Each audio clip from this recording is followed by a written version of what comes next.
What's up, everybody? It's Brandon here, and today I want to give you guys 3 ways to find real estate deals without spending any money at all. So, without further ado, let's jump into it. So, the number one way right now, I think, finding real estate deals without any money is going to be social media. Social media is so important today because that's where most wholesalers are posting their deals, people that are in programs are posting their deals, and just really sellers are even posting their deals online. And a couple groups that I'm in is like Pace Morby's creative financing group. I'm in off-market property groups in my area. I'm in storage groups, multifamily groups, hotel groups, all sorts of groups that I just am in because I want to see what's out there and what's coming on the market as far as off-market goes, right?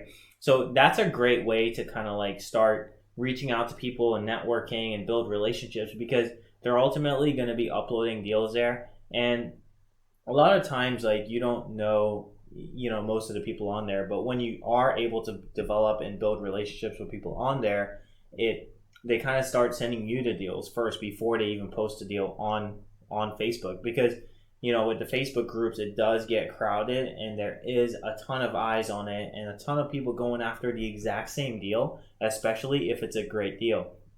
So you want to make sure that you have those relationships built with Facebook people and just anyone that you see on these groups posting deals. Just reach out to them, message them and say, hey, look, I'm really interested in XYZ. This is what my buy box looks like. And, if you have anything that fits this, could you please send it to me first? I'd just love the opportunity, and tell them a little bit about your story. Tell them why you're looking to be a real estate investor. Tell them what you're looking for. And then that way they can kind of draw a connection with you and continue to build that relationship. So follow up with them, message them, ask them how their day is going, whatnot, because that's going to really fortify your relationship. And then they will start sending you deals first before they put it on Facebook for the public to see.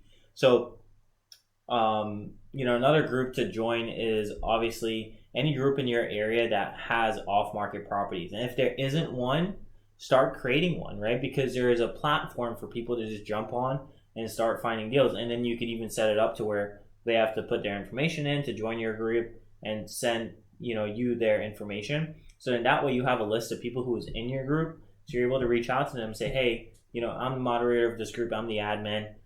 Could you please just keep me in the loop about what you have going on? And if you have something I like, I'd love the opportunity to work with you.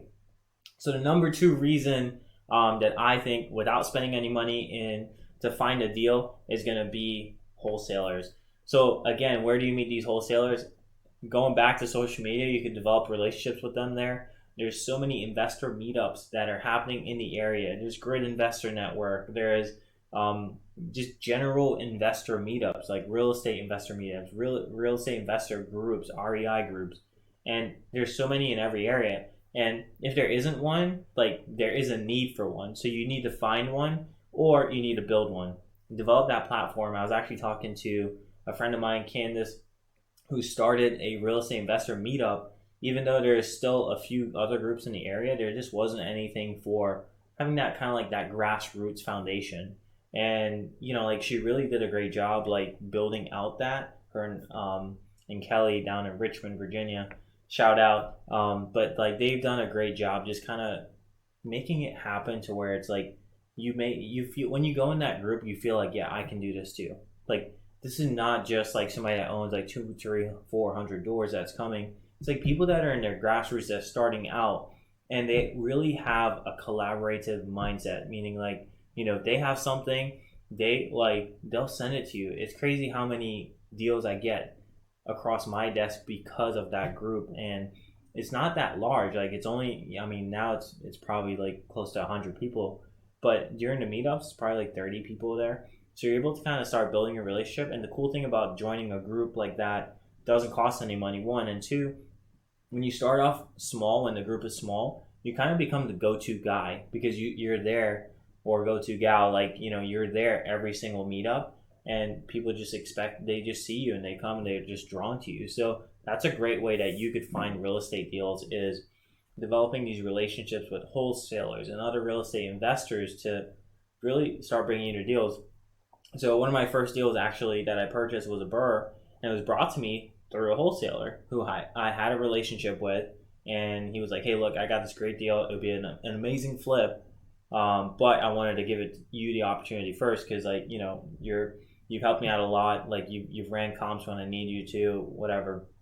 So we ended up seeing that deal. We bought it, and it's made us tons of money by just buying that one deal because of that relationship. So these relationships really matter. So build relationships with wholesalers, and every day I get deals across my desk where people just send me deals, and sometimes I don't really care about even finding a deal right then and there. But the cool thing is, like, they're thinking about you and they're sending you the deal. So it's really important to have that relationship. And then I'll talk to them about their deal. I'll say, hey, look, like, what are you looking at?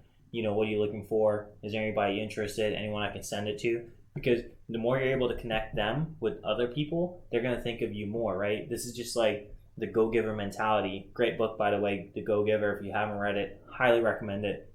It talks about, like, essentially, like, being the connector, and when you connect other people with other people, they remember you for that. And there's so much business out there for everyone that, like, you're not giving away anything. Like, you're actually helping yourself by creating more opportunities for other people. And when you give something to someone, what ends up happening is subconsciously they feel the need to want to repay you. So you want to make sure that you're building these relationships with like-minded individuals that are going to help you in the future, maybe. And more importantly, you give them more than you take away. So remember that, build relationships with wholesalers. I found my first deal that way. It was awesome, and that deal made us a ton of money. And I can constantly get so many deals across my desk because of my relationships with wholesalers and other people. Now, the third group is obviously realtors and MLS. So a lot of people don't know this, but homes that are staying on the market longer on the MLS are more likely for, you know, a creative financing opportunity, or an opportunity where they might be willing to take 30, 40, 60 grand less than what it's listed for. So I have about 2 or 3 deals that came across my desk last month that were previously on the MLS, and this wholesaler went in and they were like, hey, like, I'm offering like this much, and like one of them was like listed for 230. And when the wholesaler contacted me, he's like, hey, yeah, I have it, you know, I'm asking 170 for it. So it's like, look on the MLS for properties that are sitting on the market for a long time, and don't be shy to write, you know, a lowball offer. It's been sitting there, right? Especially if it needs a ton of work and you just want to get it under contract to sell it or flip it or whatever it might be. But there's a lot of opportunities on the MLS. The other thing too is, like, with the MLS, you could build relationships with realtors similarly to wholesalers. And those people will, again, send you deals, because a lot of realtors don't know how to manage, like, just really dilapidated properties. They don't even know where to start, right? So if you help them through that and you help them get it sold, they'll be grateful for you. They'll be so happy, because then they're going to be like, oh, that person is an investor, and every crazy deal that I get, I'm going to send it to them, and I know they're going to take care of me. So it's really important to kind of build those relationships, again, with real estate realtors, really, and real estate people in your area, because they're going to be the ones that really bring you the deals. And again, like, it's always based on relationship. So number one takeaway from all of this I want you guys to think about is build that relationship. It always comes down to relationship. Relationship is the number one thing, whatever you're doing, whether it's real estate, whether it's cars, whether it's, I don't know, social media, or I don't know, tech or whatever. But relationships is the number one most important thing in life, because they will make you or break you. So always remember to give more than you take off the table. I always try to practice that as much as I can. Always give more than you take away from the table. So I hope you guys enjoyed this video. If you loved it, hit the subscribe button below. Would love to see you on my next video that I do, and I'll see you guys on the next one. Take care.